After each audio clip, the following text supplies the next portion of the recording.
Halo kawan-kawan, selamat datang di channel Alfarizi. Dan hari ini kita akan memulai sebuah perjalanan yang mendalam dan mungkin sedikit menantang, karena kita akan menyelami sisi tersembunyi dari interaksi manusia, yakni sebuah konsep yang dikenal sebagai dark psychology atau psikologi gelap. Buku ini yang ditulis oleh James William dengan judul Psikologi Gelap, The Practical Uses and Best Defense of Psychological Warfare in Everyday Life, How to Detect and Defend Against Manipulation, Deceptions, Dark Persuasion, and Convert NLP. Atau penggunaan praktis dan pertahanan terbaik dari perang psikologis dalam kehidupan sehari-hari. Buku ini mengajak kita untuk memahami lebih dari sekedar perilaku manusia pada umumnya, melainkan membawa kita menjelajahi sudut-sudut gelap dari pikiran manusia dan membekali kita dengan langkah-langkah praktis untuk membangun pertahanan mental yang sangat-sangat kuat. Buku ini bukanlah sebuah penemuan baru, namun ia mengemas fenomena yang kompleks ini dengan cara yang paling sederhana. James Williams menulis buku ini dengan tujuan mulia, membantu kita dan orang-orang yang kita cintai untuk melindungi diri dari pengaruh-pengaruh gelap ini. Mari kita mengenal psikologi gelap. Pikiran manusia adalah salah satu aspek yang paling kompleks dari sifat kita. Selama berabad-abad, para filsuf, psikolog, dan ilmuwan telah mencoba mengurai misteri di baliknya. Kita tahu bahwa pikiran memengaruhi perilaku dan tindakan kita. Tapi, bagaimana dengan kegelapan yang ada di dalam diri orang lain? Jelas tentu tidak bisa ya. Setiap orang punya potensi untuk melakukan kebaikan, tapi juga kejahatan yang besar.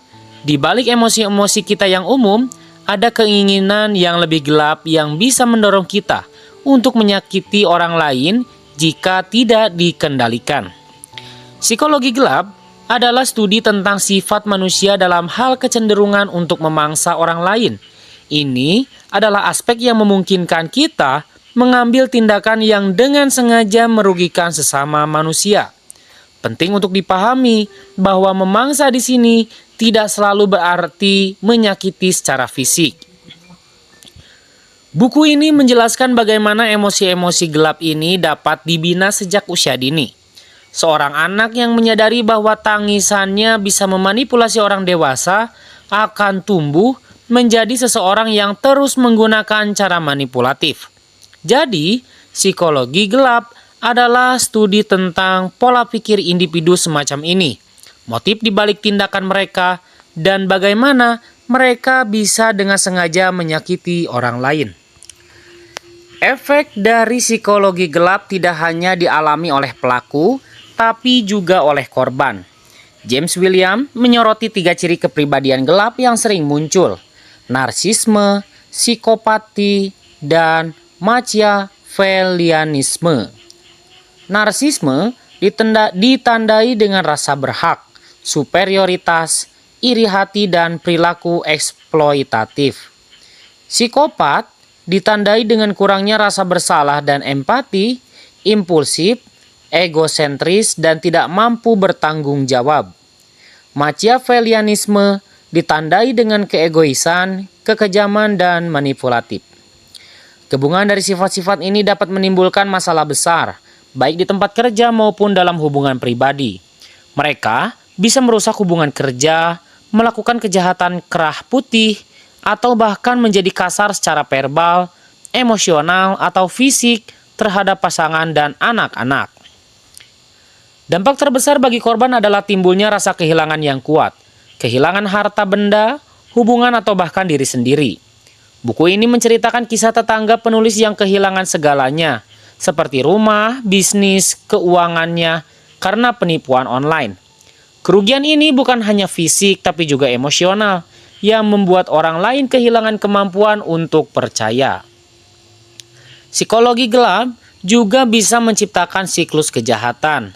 Anak-anak dari keluarga yang kasar misalnya cenderung tumbuh menjadi pelaku kekerasan atau terjebak dalam hubungan yang sama kasarnya. Seberapa rentan kita terhadap psikologi gelap? Buku ini menyajikan beberapa studi kasus seperti pembunuhan seorang remaja yang dimanipulasi melalui game online, kasus KDRT yang ekstrim, dan penyalahgunaan kekuasaan oleh seorang pemimpin agama.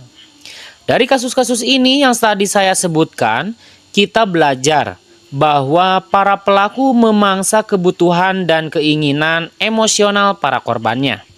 Mereka memanfaatkan kebutuhan dasar manusia untuk terhubung, untuk mencintai, atau untuk memiliki keyakinan spiritual. Penulis menegaskan bahwa kita rentan karena kita adalah manusia. Keinginan, harapan, dan aspirasi kita membuat kita rentan. Namun, menutup diri secara emosional bukanlah solusinya. Karena itu, kita akan membuat kehilangan kemanusiaan kita sendiri. Kita membutuhkan hubungan dengan orang lain untuk berkembang.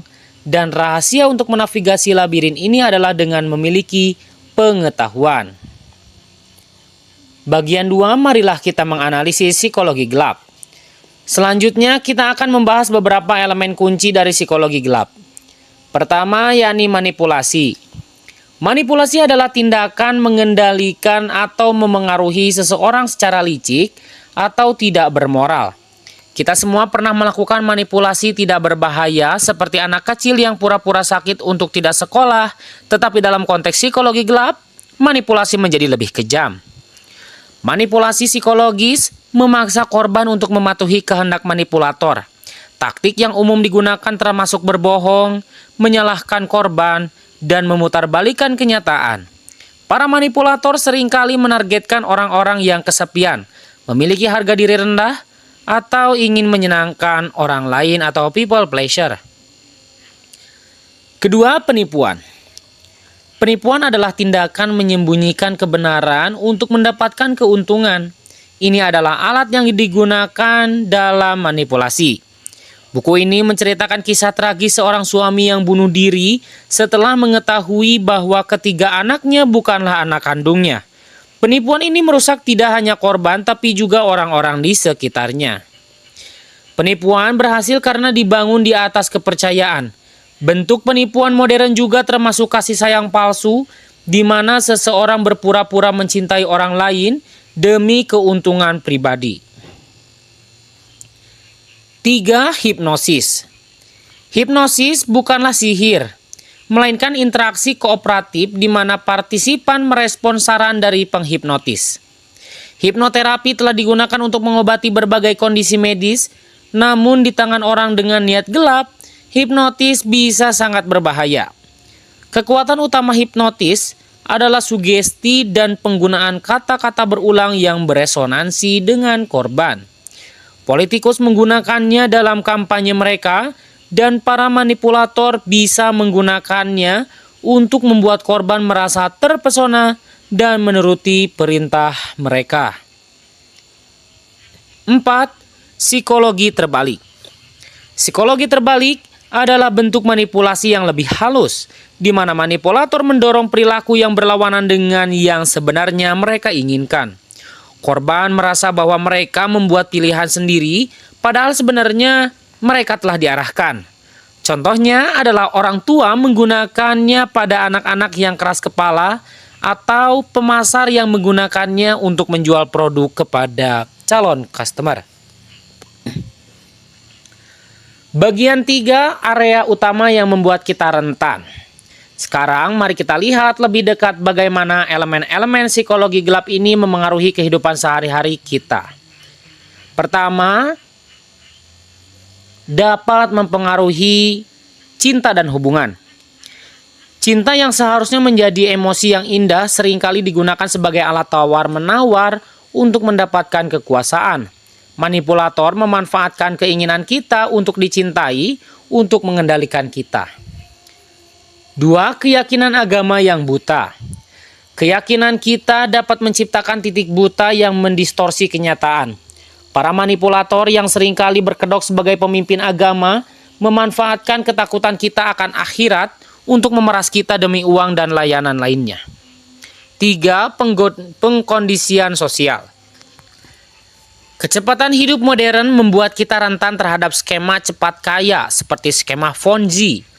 Pelaku memanfaatkan keinginan kita untuk menghasilkan uang dengan cepat dan memanfaatkan rasa kebersamaan kita untuk menyebarkan penipuan.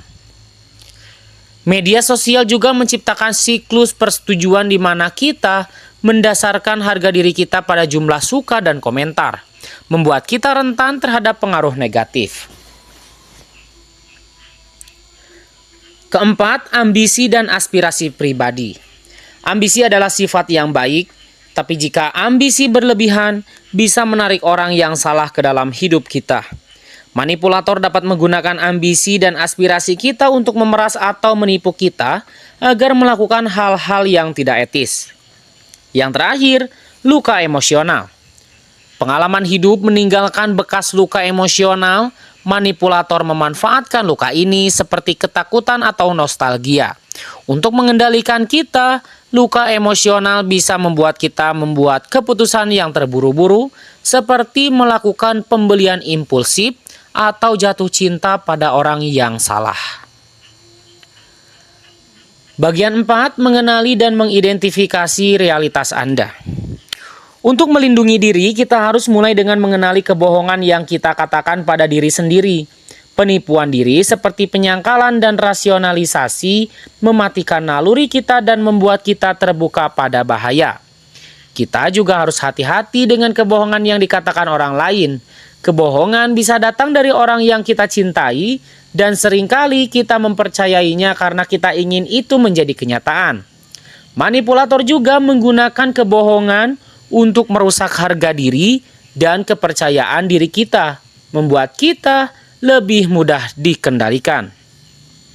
Jangan biarkan masa lalu menahan Anda terjebak dalam kenangan, baik yang positif maupun negatif, dapat mengalihkan kita dari realitas saat ini dan membuat kita menjadi rentan. Optimisme buta juga merupakan bentuk penipuan diri yang berbahaya. Ini membuat kita menipu diri sendiri dengan berpikir bahwa hal-hal baik akan terjadi sehingga kita gagal mengambil tindakan pencegahan yang diperlukan. Siklus kejahatan ini dimulai dengan kebohongan, diikuti oleh penipuan diri, optimisme buta, dan keterikatan pada masa lalu. Yang semuanya membuat kita terjebak dalam realitas palsu. Kuncinya adalah menyadari bahwa Anda memiliki kendali dan Anda punya pilihan. Bagian 5, bagaimana membebaskan diri. Membebaskan diri adalah proses yang dimulai dengan menerima bahwa Anda memiliki masalah. Langkah-langkahnya meliputi: pertama, bertindak cepat. Jangan menunda mengambil tindakan. Tindakan sederhana seperti memberitahu seorang teman bisa menjadi awal rangkaian peristiwa yang membebaskan Anda. 2. Dapatkan bantuan cepat. Jangan mencoba menghadapi tantangan ini sendirian. Cari pendapat kedua dari orang yang Anda percaya atau bahkan profesional. Jika Anda berada dalam situasi yang berbahaya, hubungi organisasi lokal yang melayani korban. Seperti contohnya dalam kasus pelecehan. 3. Jangan tutup diri. Penyangkalan akan lebih menyakiti Anda daripada membantu. Hadapi kebenaran yang memalukan secara langsung. 4. Memaafkan diri sendiri. Anda harus memaafkan diri sendiri karena merasa mudah tertipu atau rentan. Ingatlah bahwa apa yang terjadi bukanlah salah Anda dan pelajaran yang Anda pelajari telah menempatkan Anda dalam posisi yang lebih baik untuk melindungi diri di masa depan. 5. Percayai naluri Anda. Naluri adalah pertahanan utama Anda terhadap psikologi gelap. Naluri menangkap getaran yang tidak bisa ditangkap oleh logika maupun emosi. Latih diri Anda untuk mendengarkan dan mempercayai suara batin Anda. 6. Lakukan dan praktikkan dan praktik terbaik dalam semua transaksi Anda. Jangan membalas keburukan dengan keburukan. Sebaliknya, pilih untuk mengakhiri siklus rasa sakit bersama Anda. Kesimpulannya, buku ini tidak ditulis untuk menakut-nakuti Anda agar mundur ke dalam cangkang. Sebaliknya, ia ditulis untuk membantu Anda membuat pilihan yang lebih baik dalam hubungan Anda. Dengan memahami trik-trik yang digunakan, Anda menjadi lebih siap untuk melindungi diri sendiri. Ingatlah, untuk setiap orang yang menyakiti Anda, ada 100 orang lagi yang ingin berbuat baik kepada Anda. Hidup ini terlalu berharga dan terlalu indah untuk dijalani dengan cara lain seperti mencintai dengan keras, lebih banyak tersenyum, dan yang terpenting, melepaskannya. Terima kasih telah menemani saya dalam perjalanan ini. Jangan lupa untuk selalu mengingatkan diri sendiri bahwa Anda pantas mendapatkan yang terbaik yang ditawarkan kehidupan. Jangan lupa untuk share, like, dan subscribe channel ini. Terima kasih. Dadah.